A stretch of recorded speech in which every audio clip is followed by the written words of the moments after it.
Hi, I'm Dr. Erika Bruner, end of life care veterinarian, and today I'm going to talk about giving uh, medication by mouth. And the question that I often get is, isn't there just something that you could give me that I can give her at home where she'll just kind of peacefully pass away and it can be very simple?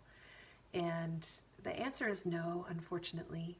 Um, First of all, there actually aren't really, to my knowledge, anything that's prescribable by me that's going to reliably and safely end a pet's life.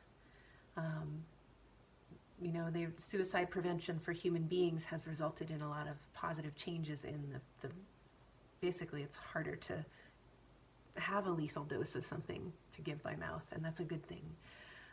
But even so, even if it were possible, there's just no way that any veterinarian can ethically give a lethal dose of anything to anyone to be used outside of our supervision. We just cannot do it.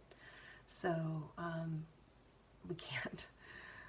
But the other part of that, and what motivates that, I think, is the wish to make the transition, the whole process, just as smooth as possible. And people often know that, or worry that their animal is going to be distressed by my presence, or by the fact that I'm a veterinarian, or that we have to do something physically with them. Maybe they've been through other experiences where injections were given and the pet was upset or distressed.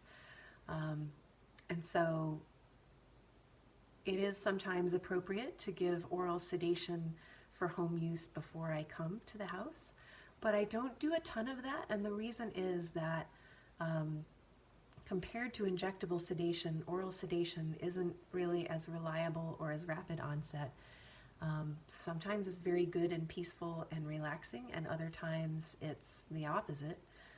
Either the animal is sedate, but they're still alert enough that they feel funny and they're trying to walk around and they're stumbling.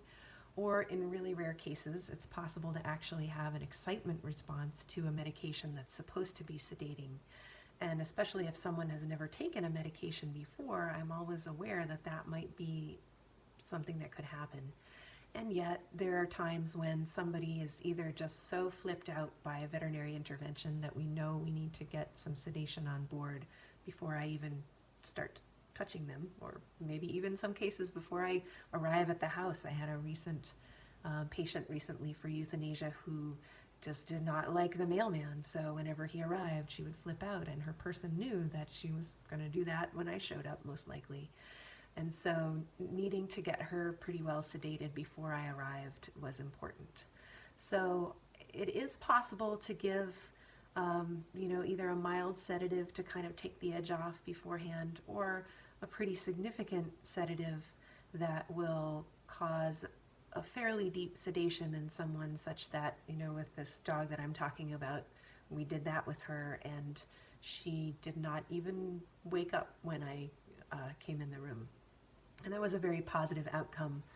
But I am leery of doing a whole lot of oral sedation because I have also seen the opposite happen, where it's not peaceful and restful beforehand, and I do prefer to be there and to do it injectably if that's going to work well. And at this point, I have enough experience to be pretty confident that in almost all situations it can be peacefully done. But there are times when I get someplace and we discover that we need to start with oral sedation because someone is just too anxious about me even being there or touching them.